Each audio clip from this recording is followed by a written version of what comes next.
కర్మ సిద్ధాంతం ఎపిసోడ్ 4. ముఖ్యంగా గతంలో చేసిన కర్మల ఫలితం ప్రస్తుతం అనుభవిస్తూ ఉంటాం. అలాగే ప్రస్తుతం చేసే కర్మల ఫలితం భవిష్యత్తులో అనుభవించవలసి ఉంటుంది. ఇక్కడ గతం అంటే ఈ జన్మలో అప్పటిదాకా గడిచిన జీవితం అవ్వచ్చు, గత జన్మ కావచ్చు.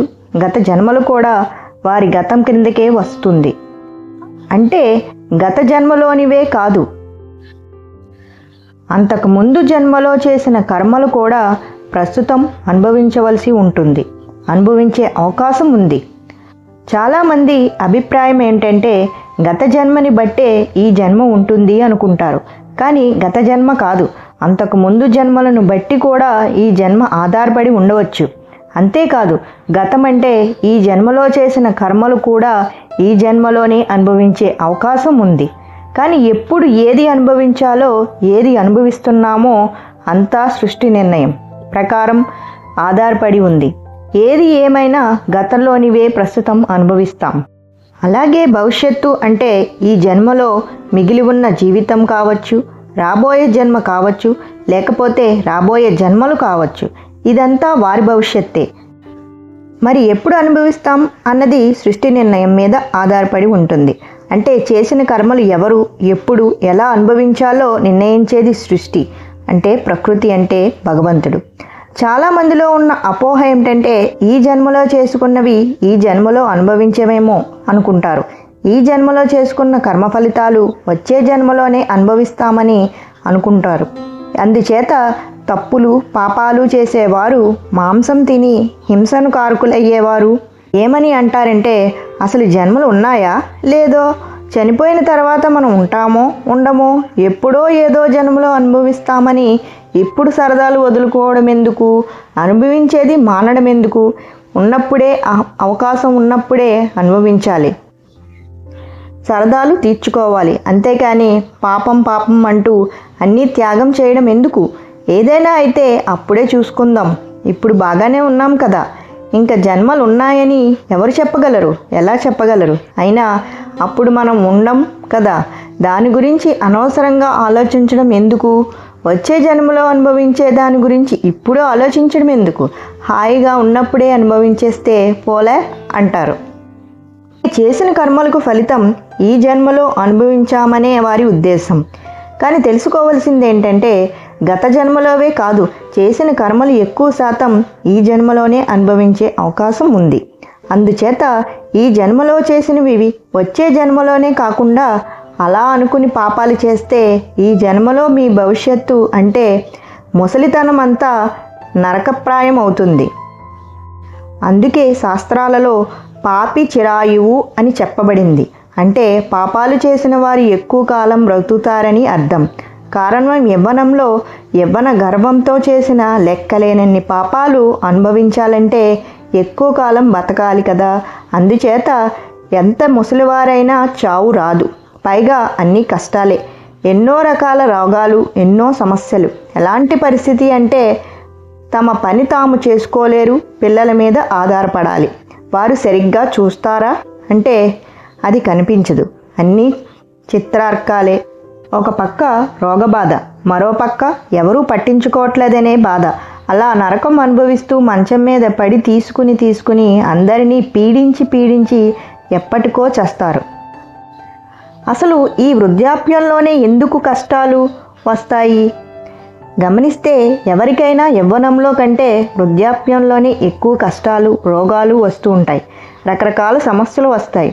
సహజంగా అలా వయసు పెరిగే కొద్దీ కష్టాలు, రోగాలు వస్తుంటే ఏమనుకుంటారంటే వయసు పెరుగుతుంది కదా, అందుకే ఈ రోగాలు వస్తున్నాయేమో అనుకుంటారు. కానీ దీనంతటికీ కారణం ప్రకృతిలో ఉన్న ఏర్పాటే. అవేంటో ఇప్పుడు చూద్దాం. మొదటిది, పాపం చేసిన వెంటనే శిక్ష పడదు అంటే కష్టం రాదు. కానీ పాపం పండినప్పుడు మాత్రమే శిక్ష పడుతుంది, అంటే కష్టం వస్తుంది.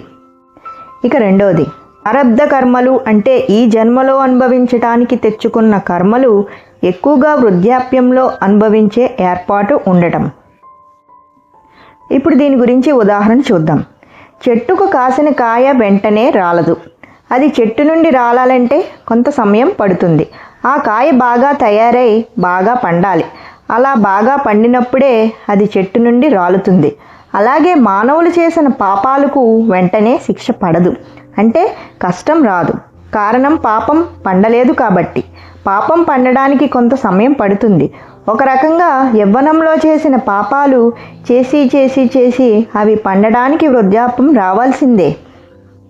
సృష్టిలో ఉన్న ఈ ఏర్పాటు అర్థం కాక యవ్వనంలో ఉన్నవారు తమ జీవితం ఎప్పుడూ ఇలాగే ఉంటుందని భావిస్తూ యవ్వన గర్వంతో ఎవరు ఏం చెప్పినా వినరు, లెక్క చెయ్యరు.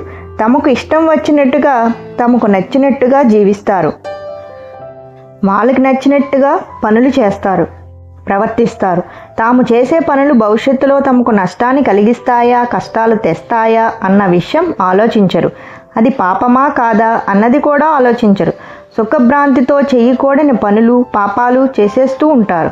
ప్రకృతి నియమాలు, ధర్మాలు పట్టించుకోరు. ప్రకృతిలో ఇవ్వబడిన అవకాశాన్ని అర్థం చేసుకోరు. పాపాలు చేసి వృద్ధాప్యంలో బాధపడతారు. ఇంకో ఉదాహరణ చూద్దాం. మన పిల్లలు తప్పు చేస్తే మొదట ఊరుకుంటాం.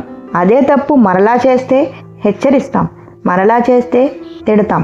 ఎంత చెప్పినా వినకపోతే గట్టిగా దండిస్తాం, తెలిసేలా బుద్ధి చెప్తాం. అలాగే ప్రకృతి కూడా మనకు అవకాశం ఇస్తుంది. ఎన్ని రకాలుగా అవకాశం ఇచ్చినా పాపం చేయడం మానకపోతే చివరకు శిక్ష వేస్తుంది. ఇది కూడా పాపం పండడమే అంటారు. ప్రకృతిలో అలా అవకాశం ఇవ్వడమే కాదు, యవ్వనంలో చేసే తప్పులు, పాపాలు తెలియచెప్పటానికి కొన్ని ఏర్పాట్లు ఉన్నాయి. అలా పెద్దలు, పండితులు, వేదాంతల ఉపన్యాసాల ద్వారా తెలియజేయబడుతుంది. అలాగే గురువులు, మనం అనుకునే దేవుళ్ళ బోధల ద్వారా తెలియజేయబడుతుంది. అలా భగవద్గీత ద్వారా శ్రీకృష్ణుల వారు, బైబిల్ ద్వారా జీసస్, ఖురాన్ ద్వారా మహమ్మద్ ప్రవక్త, అలా చాలామంది ద్వారా మనం ఈ కర్మ సిద్ధాంతం గురించి చెప్పడమే కాకుండా ఎలా జీవించాలి, ఏ పనులు చెయ్యాలి, ఏ పనులు చెయ్యకూడదు, ఏవి పాపాలు, ఏవి పుణ్యాలు అనేవి కూడా చెప్పడం జరిగింది. ఈ రకంగా కూడా సృష్టిలో మానవులు తమ తప్పులు, పాపాలు సరిచేసుకునే అవకాశం ఇవ్వబడింది. అయినా మారకపోతే, పాపాలు మానకపోతే శిక్షలు పడతాయి. అలా శిక్ష పడిన ప్రవర్తన మారకపోతే, పాపాలు కొనసాగిస్తే ఇంకా కఠినమైన శిక్ష పడుతుంది. ఏది ఏమైనా ప్రకృతి ప్రతి ఒక్కరి చేత ఆలోచింపజేస్తుంది. ఆలోచన ద్వారా కానీ, అనుభవం ద్వారా కానీ ప్రతి ఒక్కరిలో మార్పు తీసుకువస్తుంది. తనకు తాను మారేలా చేస్తుంది, పాపాలు మాన్పిస్తుంది. ఎందుచేతనంటే తెచ్చుకున్న ప్రారబ్ధ కర్మలు యవ్వనంలో కాకుండా వృద్ధాప్యంలోనే అనుభవించే ఏర్పాటు ఉంది కనుక. మరి చేసిన కర్మలు చిన్ననాటి నుంచే అనుభవించవలసి వస్తే ఇక జీవితంలో మాధుర్యం ఏముంటుంది? జీవితంపై ఆసక్తి ఏముంటుంది? ఎన్ని ఉన్నా జీవితంలో అనుభవించేది ఏది ఉంటుంది? యవ్వనంలోనే కష్టాలు వస్తే జీవితం అంటేనే విరక్తి కలుగుతుంది, ఆసక్తి ఉండదు. ఎందుకు ఈ జీవితం అనుకుంటూ నిరాశగా జీవిస్తారు. ఆత్మహత్యలు కూడా చేసుకునే అవకాశం ఉంది. అందుకే వయసు పెరుగుతున్న కొద్దీ కష్టాలు ప్రారంభమవుతాయి. చివరి దశలో మరీ ఎక్కువ అవుతాయి. జీవిత మాధుర్యం అనుభవించిన తర్వాత చివరి దశలో కర్మలు అనుభవించి వెళ్ళిపోతారు. అందుకే ప్రకృతిలో ఈ ఏర్పాటు, ఈ వెసులుబాటు ఉంది. కానీ మానవులు ఇవేమీ గమనించట్లేదు, పట్టించుకోవట్లేదు, వినడం లేదు, విన్నా ఆచరించడం లేదు. తప్పులు, పాపాలు చేస్తూనే ఉన్నారు. గొప్పవారి సందేశాలు పెడచెవిన పెడుతున్నారు. మరి కష్టాలు రాక ఏమవుతాయి? ఎంతసేపు కష్టాలు వస్తే పూజలు, ప్రార్థనలు చేస్తున్నారే కానీ పాపాలు చేయడం మానటం లేదు. అలా యవ్వన గర్వంతో చేసిన పాపాలే వార్ధక్యంలో కష్టాలకు, రోగాలకు కారణం. అందుచేత చేతులు కాలకముందే, అంటే కష్టాలు రాకముందే ఏదైనా ఆలోచించాలి. కర్మ సిద్ధాంతం గురించి తెలుసుకోవాలి. పాపాలు అనుభవించేటప్పుడు ఏమీ చేయలేరు, అనుభవించడం తప్ప. అందుచేత పాపాలు చేసే ముందే ఆలోచించండి. పెద్దల మాట వినండి. భూమి మీదకు వచ్చిన దేవుళ్ళ మాట వినండి. జాగ్రత్తగా ఆలోచించండి. ఈ జన్మలో చేసిన కర్మలు కూడా ఈ జన్మలోనే అనుభవించే అవకాశం ఉందని తెలుసుకోండి. పాపకర్మలు చేయకండి, హింస చేయకండి. ఇలా ఈ jన్మలో ఫలితం రాదనుకుంటూ, ఇంకా కొంతమంది ఈ జన్మలో చేసిన కర్మలకు ఈ జన్మలో ఫలితం రాదేమో అనుకుంటూ మంచి పనులు చేయటానికి, సత్కర్మాలు చేయటానికి, సేవలు చేయటానికి, మంచి కార్యక్రమాలకు ధనం సాయం చేయటానికి వెనకాడతారు. ఎంత చేసినా ఇప్పుడు ఫలితం రాని దానికి ఎందుకు అలాంటి పనులు చెయ్యాలి? అలాంటి పనులు చేసే బదులు ఆ డబ్బు ఇంచక్కా సరదాలకు ఖర్చు పెట్టుకోవచ్చు కదా అనుకుంటారు.